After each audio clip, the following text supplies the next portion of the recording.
Donde vamos a estar compartiendo la palabra de Dios en esta mañana, y la encontramos en segunda carta del apóstol Pablo a Timoteo, capítulo número 4. Amén. Segunda a Timoteo, capítulo número 4, y vamos a estar leyendo los versos del 1 al 6. Usted, cuando lo encuentre, se pone en pie, y así vamos a estar reverenciando a nuestro Dios, al Dios de la palabra. Segunda a Timoteo 4, versos del 1 al 6. Avísame cuando lo tenga. Leemos. Cuando usted termine de encontrarlo, se pone en pie. Segunda a Timoteo 4, versos del 1 al 6, dice la palabra: Te encarezco delante de Dios y del Señor Jesucristo, que juzgará a los vivos y a los muertos en su manifestación y en su reino, que prediques la palabra, que instes a tiempo y fuera de tiempo, redarguye, reprende, exhorta con toda paciencia y doctrina, porque vendrán tiempos cuando no sufrirán la sana doctrina, sino que teniendo comezón de oír, se amontonarán maestros conforme a sus propias concupiscencias, y apartarán de la verdad el oído, y se volverán a las fábulas. Pero tú, sé sobrio en todo, soporta las aflicciones, haz obra de evangelista, cumple tu ministerio, porque yo ya estoy para ser sacrificado y el tiempo de mi partida está cercano. Te invito a que podamos orar. Padre, te damos gracias por esta mañana. Gracias por cada vida aquí presente que tú has traído, Señor. Gracias por cada visita, cada hermano, Señor, cada hermana, Dios de la gloria, que tú has traído, Señor, para que sea ministrado por el poder de tu Espíritu Santo, Dios, en cada vida, en este lugar, y por el poder de tu palabra, Señor. Rogamos, Señor, que tú nos hables a través de ella, nos ministres, que seamos edificados, que seamos confrontados, Señor, alineados a tu palabra, y al salir de tu casa, mi Dios, podamos salir, oh Dios, transformados por el poder de ella, Señor. En el nombre de Jesús, una vez más te damos gracias y te decimos amén y amén. Gloria a Dios. Pueden sentarse. Y una vez más le reitero, como le decía al principio, que hoy se está reconociendo la labor del pastor, ¿verdad? Y también la de su familia, de su esposa también, ¿verdad? Porque sabemos que como ayuda idónea ha sido llamada para que sea, ¿verdad?, una ayuda en su ministerio. Ahora, el título con el cual quiero compartir esta palabra dice así: el papel del anciano, obispo y pastor. El papel del anciano, obispo y pastor. Cuando usted escucha estos tres términos, pues quizás usted crea que se trata de tres personas diferentes, pero no es así. Según la Biblia, estos tres términos, ¿verdad?, se refieren al mismo oficio pastoral o a la misma persona. Y vamos a estar viendo en esta mañana cuál es el papel del pastor, cuál es ese oficio, cuál es a lo que Dios le ha llamado a través de la Biblia, ¿verdad?, a ejercer como pastor. Pero anteriormente yo quisiera hacer un paréntesis para hablar y decir qué no es un pastor, ¿verdad? Porque mucha gente se ha hecho una idea errónea de lo que es ser pastor o de lo que es un pastor. Y muchos, ¿verdad?, escuchan y repiten lo que otros dicen y lo que otros enseñan, ¿verdad?, muchas veces con doble intención. Pero vamos a ver qué nos enseña la Biblia, ¿verdad?, y lo que podemos aprender en esta mañana, qué no es el pastor. Y esto es importante porque, amado, a medida que nosotros entendemos lo que la Biblia dice acerca de lo que es un pastor, pues nosotros vamos de una mejor forma a honrarlo, ¿verdad?, y una mejor forma pues poder apoyarlo en su trabajo pastoral en la iglesia local. Bueno, en primer lugar, ¿qué no es el pastor? El pastor, amado, en primer lugar, no es el ungido de Jehová. Y yo no sé si usted ha escuchado esta frase y ha dicho, no, el pastor es el ungido de Jehová. Y no es así. Cuando vamos al Antiguo Testamento, ciertas y determinadas personas eran ungidas, ¿verdad? El Espíritu Santo venía sobre esas personas y las capacitaba de una forma momentánea para cumplir un propósito, ¿verdad? Como reyes, profetas, sacerdotes, eran ungidos y solamente, ¿verdad?, esas personas pues eran ungidas para cierta y determinada labor.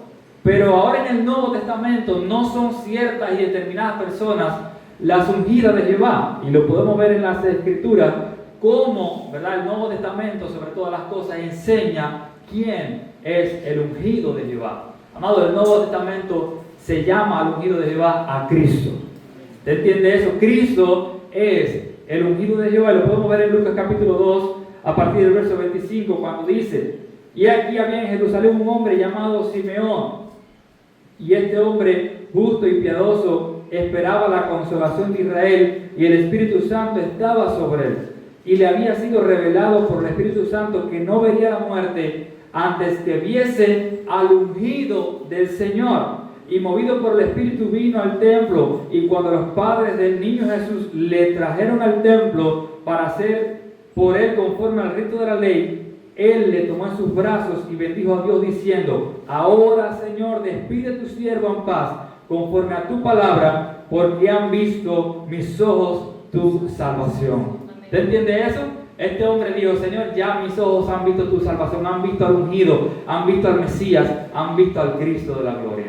Despide a tu siervo. Pero más adelante en Lucas capítulo 4, verso 18 dice: el Espíritu del Señor está sobre mí, por cuanto me ungió para dar buenas nuevas a los pobres, me ha enviado a sanar a los quebrantados de corazón, a pregonar libertad a los cautivos y vista a los ciegos, a poner en libertad a los oprimidos, a predicar el año agradable del Señor. Y enrollando el libro le dio al ministro y se sentó, y los ojos de todos los que estaban en la sinagoga estaban fijos sobre él, y comenzó a decirle: hoy se ha cumplido esta escritura delante de vosotros. Para entender el contexto, Jesús se para en la sinagoga, abre el libro del profeta Isaías, capítulo 61.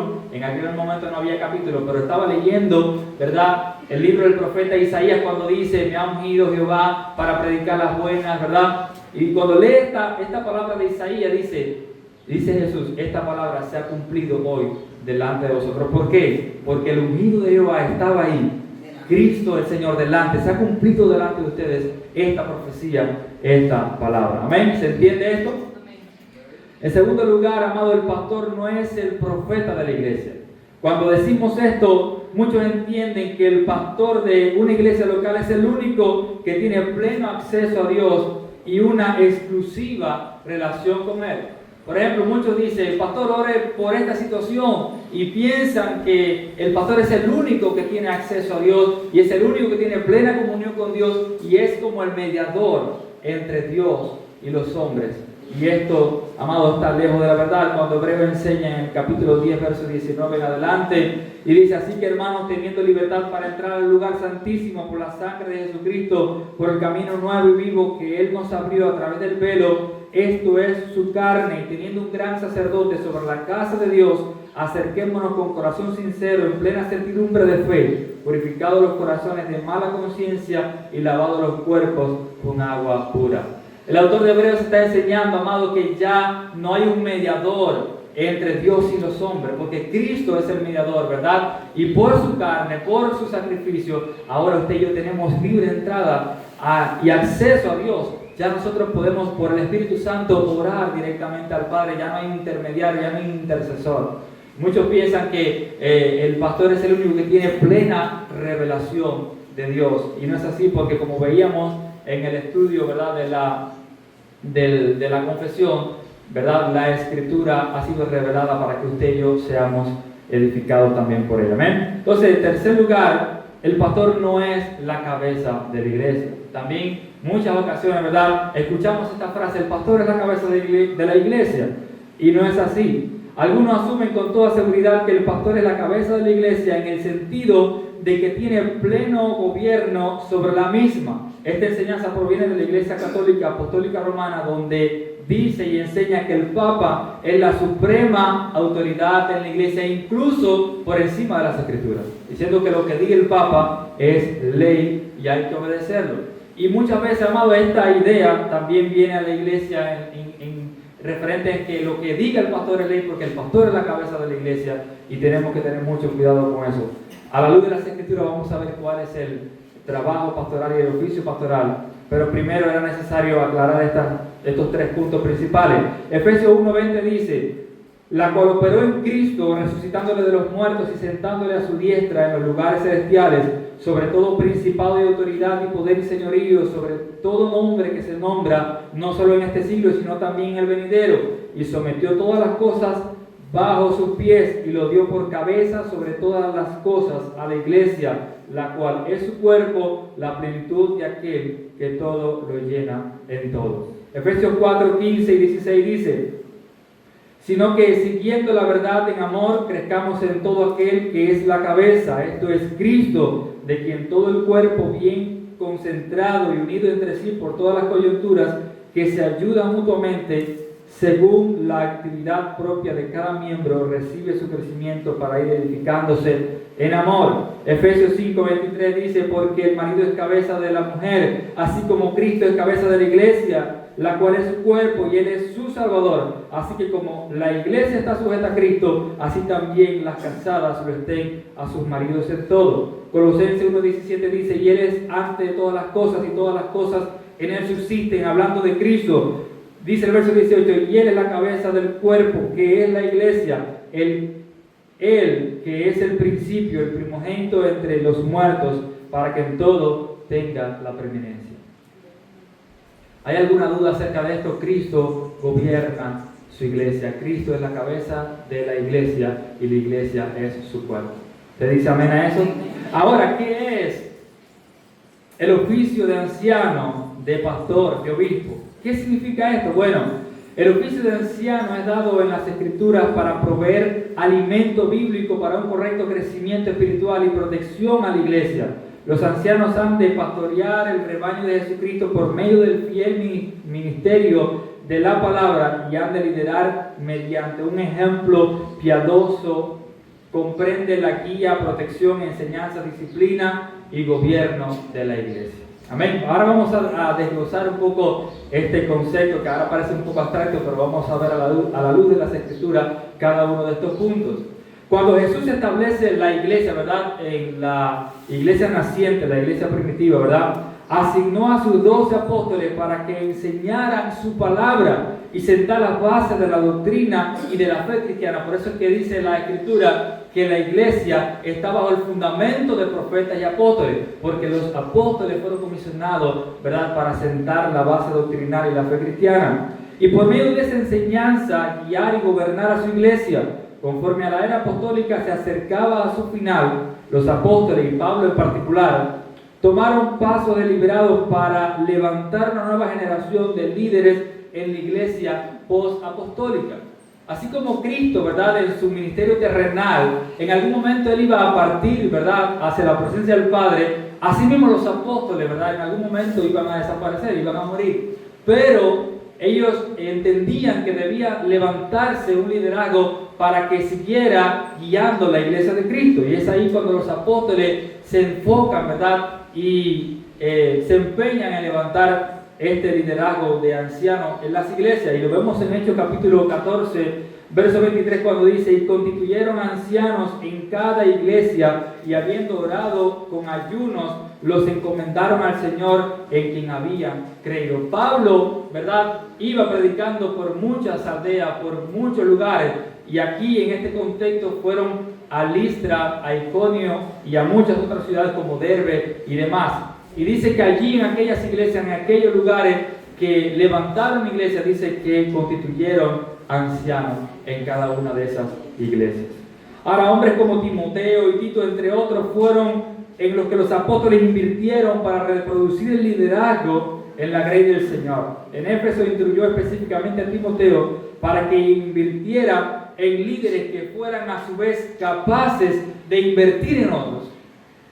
O sea que es un ministerio que se va reproduciendo. Pablo invirtió en Timoteo, pero le encargó a Timoteo que él también se dedicara a invertir en otros también, para que fueran levantados como ancianos y como líderes en las iglesias. Y esto lo podemos ver en segunda carta del apóstol Pablo a Timoteo, capítulo 2, verso 1 y verso 2, cuando dice: tú pues, hijo mío, esfuérzate en la gracia que es en Cristo Jesús. Lo que has oído de mí ante muchos testigos, esto encarga a hombres fieles que sean idóneos para enseñar también a otros.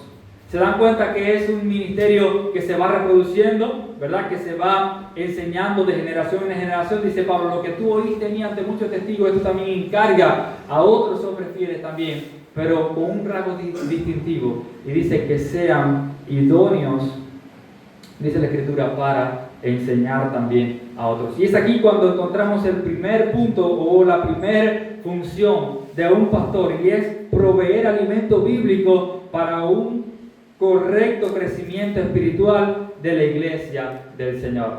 Amado, el pastor ha sido llamado para que alimente la grey del Señor. El pastor ha sido levantado para que le dé ese alimento espiritual, así como dice el apóstol Pedro, esa leche espiritual no adulterada, ¿verdad? Que es la palabra del Señor. Ahora vamos a volver a la lectura inicial que teníamos. Puedes ir allí a tu Biblia si la tienes abierta todavía. Vamos a ir a la lectura inicial de 2 Timoteo 4, versos 1 y el verso 2, la parte A. Si alguien lo puede leer, por favor. 2 Timoteo 4, verso 1 y la parte A del verso 2. Te encarezco delante de Dios y del Señor Jesucristo, que juzgará a los vivos y a los muertos en su manifestación y en su reino, que prediques la palabra, que instes a tiempo y fuera de tiempo, redarguye, reprende, exhorta con toda paciencia y disciplina. Amén. Gloria a Dios. Fíjense cómo el apóstol Pablo le dice a Timoteo, te encarezco delante de Dios. En otras palabras le está diciendo, yo te suplico, yo te pido, ¿verdad? Dice, delante de Dios y del Señor Jesucristo, que juzgará a los vivos y a los muertos en su manifestación y en su reino, que prediques la palabra. Y vamos a detenernos ahí. Dice que prediques la palabra. Así como Jesús, ¿verdad? Pues le dio instrucciones a los apóstoles, así los apóstoles, ¿verdad? En este caso el apóstol Pablo está enseñando a Timoteo que predique la palabra.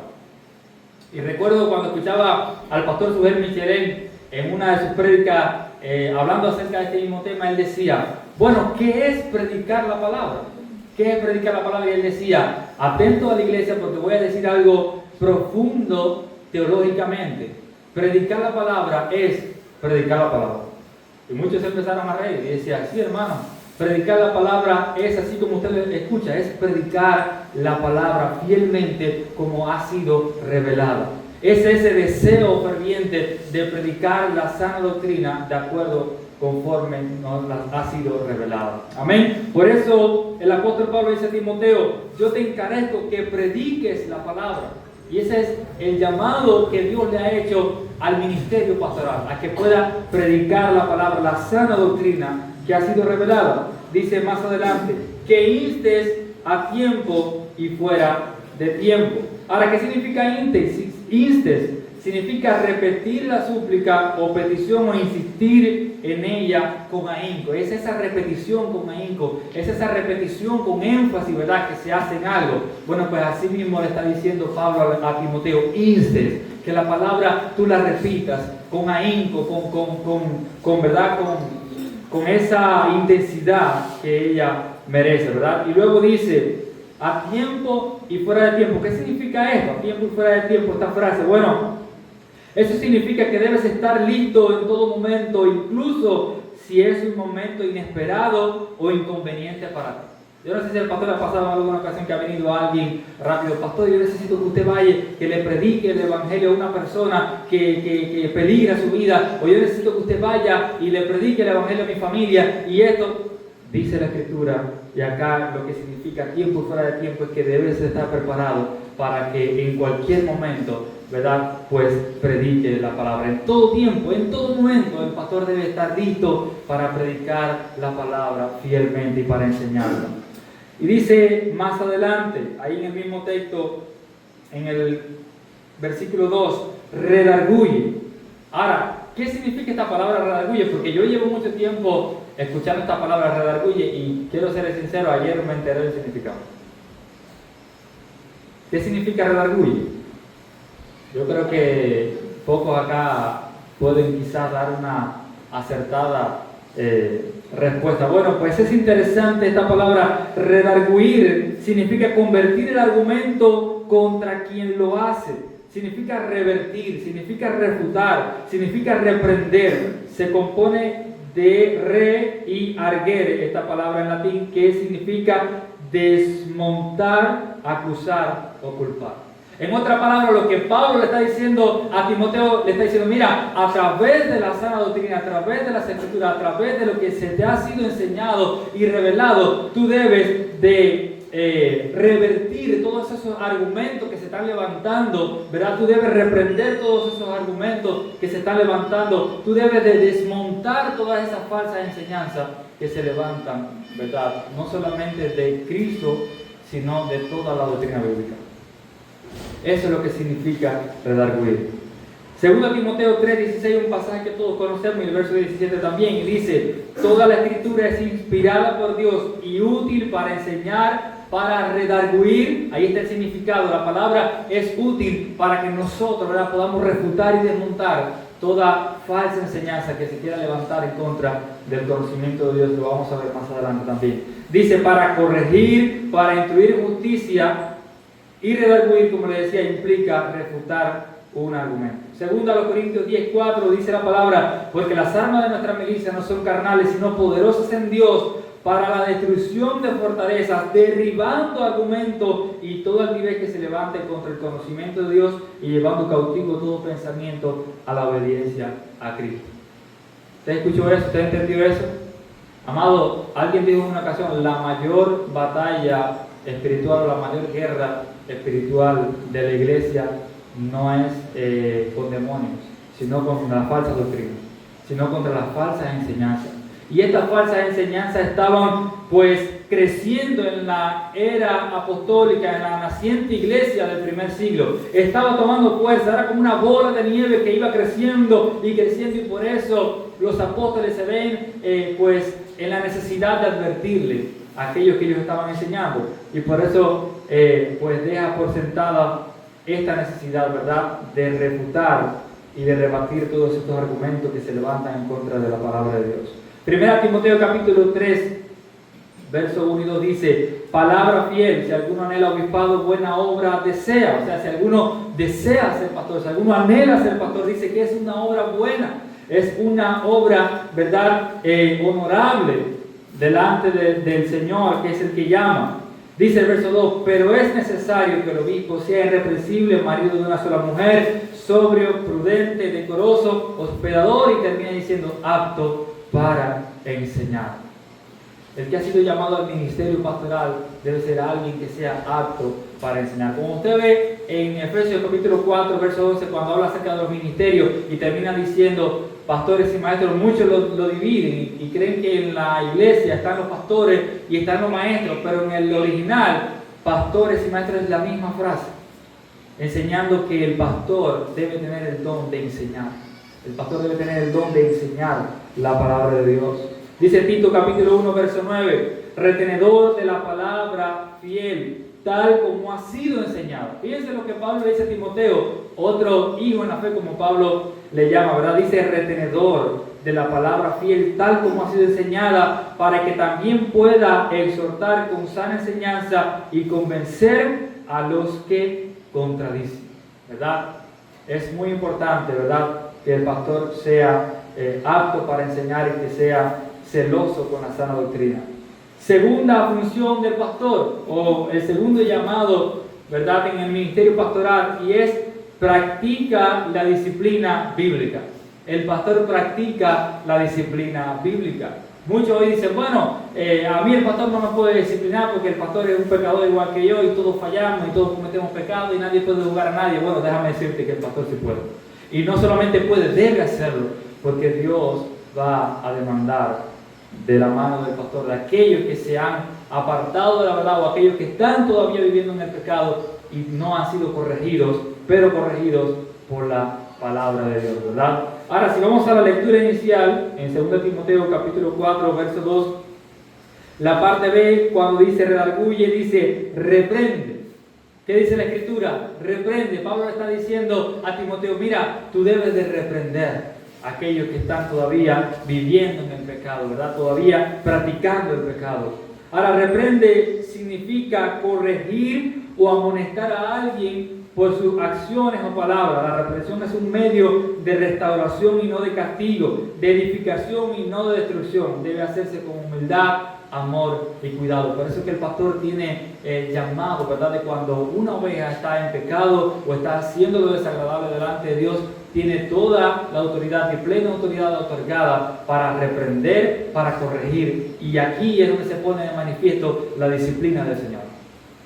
Amado, la disciplina de Dios no es privar a alguien por un tiempo de alguna u otra tarea o ministerio, o aunque forma parte de eso, pero la verdadera disciplina del Señor proviene de una amonestación por la palabra de Dios. ¿Usted entiende eso? La verdadera disciplina de Dios comienza por una amonestación conforme a las Escrituras. No es yo pienso, yo creo, a mí me parece, es hermano, la Biblia dice esto, aquello y aquello. Por tanto, el pastor tiene plena autoridad para practicar la disciplina bíblica en la iglesia local a donde ha sido llamado por Dios. Primera a Timoteo capítulo 5, verso 20 dice: a los que persisten en pecar, repréndelos delante de todos para que los demás también teman. Y quizás parece una palabra fuerte, ¿verdad?, cuando dice repréndelos delante de todos. No está diciendo búrlate de él delante de todos, avergüénzalo delante de todos, destrúyelo delante de todos. No, se está refiriendo también a una reprensión, pero es a alguien que más bien sus frutos enseñan, ¿verdad?, que es una persona no regenerada, sino que vive todavía en el viejo hombre y todavía practica el pecado y no ha sido regenerado. Pablo está diciendo a esos que persisten en pecar, aquellos que persisten en el pecado, aquellos que todavía no han sido regenerados, dice: repréndelos delante de todos para que los demás también tengan. Tito capítulo 2, verso del 11 en adelante dice: porque la gracia de Dios se ha manifestado para salvación a todos los hombres, enseñándonos que renunciando a la impiedad y a los deseos mundanos, vivamos en este siglo sobria, justa y piadosamente, aguardando la esperanza bienaventurada de la manifestación gloriosa de nuestro gran Dios y Salvador Jesucristo, quien se dio a sí mismo por nosotros para redimirnos de toda iniquidad y purificar para sí a un pueblo propio, celoso de buenas obras. Esto habla y exhorta y reprende con toda autoridad. Nadie te menosprecie, le dice el apóstol Pablo a Tito, ¿verdad? Timoteo y Tito eran dos jóvenes en la fe, pero así mismo como Pablo le dice a Timoteo: ninguno tenga un poco tu juventud, así mismo le dice a Tito en el versículo 15: nadie te menosprecie, sino que dice: exhorta y reprende con toda autoridad.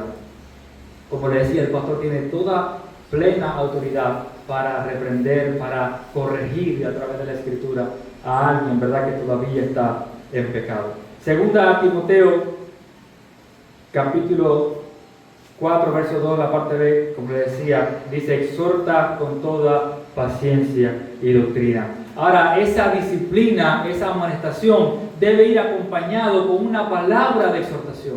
No es: mira, tú estás haciendo eso, estás en pecado, tú estás mal, si no te arrepientes tú te vas a ir para el infierno. No, no es esa la tarea del pastor, sino que después de una reprensión a través de las Escrituras viene también una palabra de exhortación a aquel que está cometiendo el pecado o está en el error. Es una exhortación, como dice el apóstol Pablo, con toda paciencia y doctrina. La reprensión y la disciplina deben ir acompañadas de una palabra de exhortación. La exhortación significa incitar a alguien con palabras a que haga o deje de hacer algo. Incitar, inducir, mover, animar, alentar, amonestar, reprender, pedir, rogar y suplicar. Ahora, ¿cómo se hace? A través de las Escrituras. Así como el apóstol Pablo le dice a Timoteo: yo te encarezco delante de Dios, así mismo el pastor le dice: mira, yo te encarezco delante de Dios, yo te pido, mira lo que dice la Escritura. Y eso es exhortar, es persuadir, es amonestar en el amor del Señor, es incitar, es inducir a aquel que está en el pecado, en el error, que se vuelva del error y se vuelva a Cristo. Tercera función del pastor, y es que provee protección y guía a la grey del Señor. El pastor provee protección y guía al rebaño de Jesucristo. Así como un pastor guarda al rebaño, ¿verdad?, de lobos y de toda clase de depredadores, ¿verdad?, cuando está en el campo, cuando está apacentando las ovejas, los pastores deben de cuidar a las ovejas de los depredadores, de lobos, ¿verdad?, de esa serie de animales que vienen a atacar al rebaño. Asimismo, el pastor debe guardar a las ovejas del Señor de los falsos maestros. El pastor tiene el llamado y la responsabilidad de guardar y proteger a la grey del Señor, a las ovejas del Señor, ¿verdad?, de los falsos maestros que la iglesia, la Biblia le llama lobos rapaces. Lo vamos a ver a la luz de la Escritura, pero primero vamos a la lectura inicial que teníamos en 2 Timoteo 4, y vamos a leer los versos del 3 al 4. Puedes ir conmigo a la Biblia, 2 Timoteo 4, donde estábamos en la lectura inicial, versos 3 y 4, y dice la Escritura: porque vendrá tiempo cuando no sufrirán la sana doctrina, sino que teniendo comezón de oír se amontonarán maestros conforme a sus propias concupiscencias y apartarán de la verdad del oído y se volverán a las fábulas. Si esto estaba aconteciendo en la iglesia del primer siglo, si esto estaba aconteciendo en la iglesia naciente, que falsos maestros se estaban levantando para enseñar falsa doctrina, entonces dígame usted, hoy en día, muchos falsos maestros, muchos falsos profetas, muchas falsas doctrinas, amados. Y dice el apóstol Pablo: vendrá tiempo cuando no sufrirá la sana doctrina, sino que teniendo comezón de oír se amontonará maestros conforme a sus propias concupiscencias, personas todavía enseñando la doctrina de la prosperidad, falsa doctrina, falsa enseñanza, amados, y aún se están introduciendo en las iglesias. Y fíjense como lo dice el apóstol Pedro en la segunda carta, capítulo 2, a partir del verso 1, dice: pero hubo también falsos profetas en el pueblo, ¿verdad? En el Antiguo Testamento muchos se levantaban como profetas, pero eran falsos profetas. Dice: como habrá entre vosotros, ¿verdad?, hoy en día, dice que habrá falsos maestros que introducirán encubiertamente. Y me llama la atención cuando utiliza esta palabra, encubiertamente. Amado, el falso maestro no viene enseñando la herejía de una forma de que todo el mundo se pueda dar cuenta, sino que le enseña sutilmente. Cuando usted escucha un mensaje en las redes, usted dice: wow, qué mensaje tan motivador, qué palabra tan poderosa. Pero muchas veces no nos damos cuenta que detrás de ese mensaje sutilmente están pues metiendo la falsa enseñanza. Y dice el apóstol Pedro, encubiertamente están introduciendo herejías destructoras, y aún negarán al Señor que los rescató, atrayendo sobre sí mismo destrucción repentina. Y muchos seguirán sus disoluciones, por causa de los cuales el camino de la verdad será blasfemado. Y por avaricia harán mercadería de vosotros con palabras fingidas, sobre las tales ya de largo tiempo la condenación no se tarda y su perdición no se duerme. Ustedes han topado así predicadores en las redes que solamente te hablan de dinero, de carro, de casa, de prosperidad, y que tú vas a ser el empresario del año y Dios tiene grandes cosas para ti en este 2025, vas a ser un gran hombre, y te llenan la cabeza de sueños, de anhelos y de cosas terrenales. Cuidado, amado. Dice: con palabras fingidas, sobre las tales ya de largo tiempo la condenación no se tarda y su perdición no se duerme. Para ellos está preparada la condenación eterna, por cuanto no solamente desprecian el señorío del Señor, sino que enseñan falsas doctrinas. Hechos capítulo 20, verso 28, dice la Escritura: por tanto, mirad por vosotros y por todo el rebaño en que el Espíritu Santo os ha puesto por obispos para apacentar la iglesia del Señor. ¿Qué significa apacentar? Significa pastorear. ¿Te has leído el Salmo 23? Cuando dice: Jehová es mi pastor y nada me faltará, y en lugares de delicados pastos me hará descansar. Y usted se sabe el Salmo 23. Bueno, pues así mismo dice en Hechos capítulo 20, dice: mirad por vosotros, ¿verdad?, y por todo el rebaño que el Espíritu Santo se ha puesto por obispos para apacentar la iglesia del Señor, la cual le ganó por su propia sangre, porque yo sé que después de mi partida entrará en medio de vosotros lobos rapaces. Fíjense como el apóstol Pablo lo llama lobos rapaces, que no perdonarán al rebaño. Fíjense la palabra que está utilizando el apóstol: no perdonarán al rebaño, vendrán a arremeter contra el rebaño para saquear a las ovejas. Dice: no perdonarán al rebaño, y de vosotros mismos se levantarán hombres que hablen cosas perversas para arrastrar tras sí a los discípulos. Por tanto, velad, acordaos de que por 3 años de noche y de día no he cesado de amonestar con lágrimas a cada uno. Fíjense cómo el apóstol Pablo se preocupaba, ¿verdad?, no solamente por la sana exposición de la revelación que le había sido dada y encomendada, sino también por la propagación del Evangelio, ¿verdad? Dice, velad y acordaos, porque por 3 años de noche y de día no he cesado de amonestar con lágrimas a cada uno. Tito capítulo 1, verso 5 y versos 10 y verso 11 dice la Escritura, por esta causa te dejé en Creta, para que corrigiesen lo deficiente. Habían falsos maestros que se estaban introduciendo en la iglesia. Dice, y establecieses ancianos en cada ciudad, así como yo te mandé. Dice el verso 10 y verso 11, porque hay aún muchos contumaces, habladores de vanidades y engañadores, mayormente los de la circuncisión, y a los cuales es preciso tapar la boca, que trastornan casas enteras enseñando por ganancia deshonesta lo que no conviene. Amado, como le decía, en la iglesia del primer siglo había maestros judaizantes que trastornaban la fe de algunos enseñando la fe en Jesús, pero en unión con las observancias de la ley, o sea, guardar todavía la ley ceremonial. Por esta razón los apóstoles advierten a los ancianos en las iglesias que debían de ser aptos para enseñar la sana doctrina. Este don de enseñar sería y tendría un propósito protector para la iglesia. ¿Usted entiende eso? A través de la exposición de la sana doctrina, a través de la enseñanza correcta de las Escrituras, esto traía como propósito, ¿verdad?, la protección del rebaño contra todas las falsas enseñanzas y contra los falsos maestros que se estaban levantando en la iglesia, ¿verdad?, del primer siglo. Cuarta función del pastor: gobierna la iglesia local donde ha sido llamado. Ahora, al principio habíamos dicho que el pastor no es la cabeza de la iglesia, Cristo es la cabeza de la iglesia, es quien gobierna la iglesia. Bueno, ¿qué pasó aquí? Bueno, pues vamos a verlo, ¿verdad?, a la luz de las Escrituras y aclararlo un poco. Este gobierno no es un gobierno autoritativo, sino un gobierno sometido y voluntario. Cristo gobierna la iglesia en el sentido que la iglesia debe someterse sí o sí a Cristo y a la palabra que ha sido revelada. Ahora, el pastor gobierna bajo la autoridad de las Escrituras. El pastor gobierna bajo la autoridad que ha sido delegada, pero como les decía, es una autoridad sometida y voluntaria. ¿Qué significa esto? Bueno, vamos a ver lo que dice el apóstol Pedro en su primera carta en el capítulo 5, verso del 1 en adelante. Dice, ruego a los ancianos, ¿verdad?, en otras palabras, los pastores, que están entre vosotros, yo anciano también con ellos, y testigo de los padecimientos de Cristo, que soy también participante de la gloria que será revelada. Apacentad la grey de Dios que está entre vosotros, cuidando de ella, no por fuerza, sino voluntariamente. ¿Qué significa esto? Que el pastor no se enseñorea y no es que impone autoridad, le dice la iglesia tiene que hacer lo que yo digo porque yo soy el pastor. No, sino que dice que no por fuerza, sino voluntariamente. Es un sometimiento voluntario. Hace unos sábados atrás hablábamos en los jóvenes acerca del sometimiento voluntario.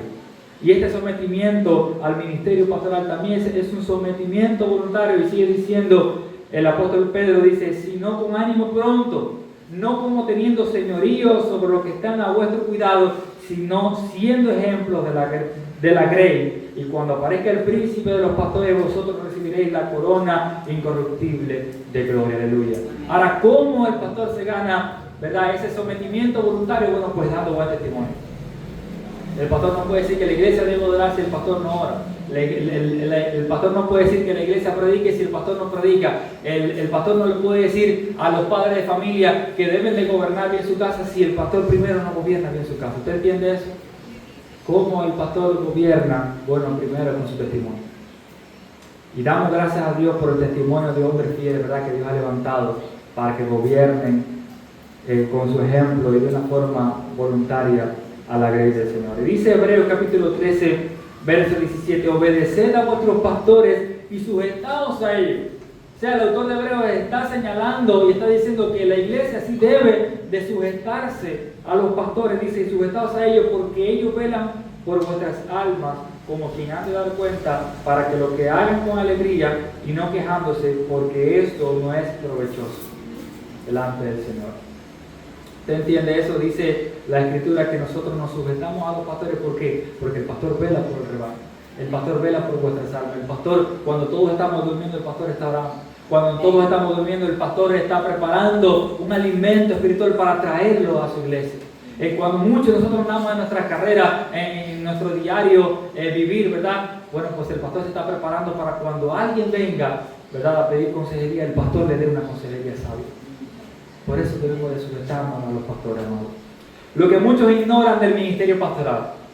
Lo que muchos ignoran del ministerio pastoral. Bueno, la expectativa de que el ministerio del Evangelio implicará sufrimiento en un aspecto del liderazgo cristiano que con frecuencia se ignora, pero de hecho forma parte integral del patrón del Nuevo Testamento. Pablo ciertamente deja claro en muchos pasajes de sus cartas y de sus escritos, ¿verdad?, a las iglesias, como apóstol, pero siervo, como modelo para todos los líderes de la iglesia, implica sufrimiento. Amados, el ministerio pastoral es un ministerio sacrificial y sufrido. ¿Sí o no, pastor? El ministerio pastoral, amado, es un ministerio sacrificial y sufrido. Como le decía hace un momento, mientras nosotros estamos disfrutando de otras cosas, el pastor está sacrificando tiempo de su familia para preparar un sermón. El pastor está sacrificando tiempo quizás de ver algo que le guste, pero lo está, ¿verdad?, apartando para dedicarse al llamado que Dios le ha hecho. Es un llamado y un ministerio no solamente sacrificial, sino también sufrido. Eso es lo que muchos ignoran y muchos dicen, bueno, el ministerio pastoral es fácil, el ser pastor es fácil, los pastores no trabajan. Muchos lo dicen, el pastor no trabaja. Yo veo la iglesia de la esquina que el pastor vive de aquí para allá para acá y el pastor no trabaja, no hace nada. Amado, el pastor es consejero, es maestro. El pastor siempre está entre los problemas de las ovejas, de los creyentes. El pastor tiene una ardua tarea y es un trabajo sufrido, porque muchos todavía se levantan en contra del ministerio pastoral, de los pastores que Dios ha llamado, ¿verdad? Ahora vamos a volver al pasaje inicial en 2 Timoteo capítulo 4, los últimos versos que estábamos leyendo, versos 5 y versos 6. 2 Timoteo 4, versos 5 y versos 6, dice la palabra: pero tú sé sobrio en todo, soporta, ¿qué cosa? Las aflicciones. Fíjense lo que Pablo está diciendo a Timoteo: soporta las aflicciones, haz obra de evangelista, cumple tu ministerio, porque yo ya estoy para ser sacrificado y el tiempo de mi partida está cercano. ¿Sabe una cosa? En otras palabras, se lo voy a decir en el buen cubano, estaban al punto de cortarle la cabeza. ¿Cómo murieron los apóstoles? ¿Ustedes saben? Unos murieron crucificados, otros murieron apedreados, otros murieron aserrados, otros murieron arrastrados por todas las calles. Terrible. Así también murieron los creyentes del primer siglo, la iglesia que iban haciendo. El ministerio pastoral es un ministerio sufrido. 2 Timoteo, y ya con esto casi estoy terminando, 2 Timoteo 2, verso 3 dice: tú pues sufres penalidades como buen soldado de Jesucristo. Fíjese lo que el apóstol Pablo dice a Timoteo: sufre penalidades como un soldado de Jesucristo que ha sido llamado para las milicias del Señor. Colosenses 1:24: ahora me gozo en lo que padezco por vosotros y cumplo en mi carne lo que falta de las aflicciones de Cristo por su cuerpo, que es la iglesia. Fíjense que Pablo le está diciendo a los de Colosas, a los colosenses: yo estoy sufriendo por la iglesia. Y Pablo no se está quejando, sino que está asumiendo que a lo que Dios le ha llamado es un ministerio sufrido. 2 Timoteo 3, del 10 en adelante dice: pero tú has seguido mi doctrina, conducta, propósito, fe, longanimidad, amor, paciencia, persecuciones, padecimiento, como los que me sobrevinieron en Antioquía, en Iconio, en Listra, persecuciones que he sufrido y de todas me ha librado el Señor. Y también todos los que quieren vivir piadosamente en Cristo Jesús padecerán persecución. Fíjense cómo Pablo está aclarando, y Pablo no está diciendo los pastores son los únicos que sufren, los pastores son los únicos que padecen. No, la iglesia también padece juntamente, pero está diciendo y está dando por sentado que el ministerio pastoral sufre y padece, de alguna forma desmontando esa falsa idea de que los pastores viven la vida, ¿verdad? Es lo que Pablo está queriendo enseñar. Y termino con este llamado del Señor para la iglesia de Jesucristo. Hebreos 13:7 dice: acordaos de vuestros pastores que os hablaron la palabra de Dios, considerad cuál haya sido el resultado de su conducta e imitad su fe. Aleluya. Podemos imitar la fe de nuestros pastores al seguir su ejemplo de amor, compasión y dedicación a Dios y a la iglesia, Al recordar a nuestros pastores, no solo estamos reconociendo su labor, sino también abriendo nuestros corazones para aprender de su fe y ejemplo. Cada uno de ellos han recorrido un camino de dedicación y de amor hacia Dios que nos invita a reflexionar sobre nuestro propio caminar. En cada consejo, en cada enseñanza hay una oportunidad de crecer y ser mejor, no solo como individuos, sino como comunidad de creyentes. Así, al mirar a nuestros pastores, también nos vemos a nosotros mismos en un constante proceso de aprendizaje y fe compartida. Amén. Gloria a Dios. ¿Usted dice amén a eso? Amén. Cuando nosotros vemos el arduo trabajo del pastor, ese amor, esa dedicación, nosotros podemos imitar esa fe y podemos, ¿verdad?, mirarnos a nosotros mismos y tratar también de ser imitadores de esa fe que el pastor, bueno, pues enseña a otros, ¿verdad? Así que terminando este mensaje,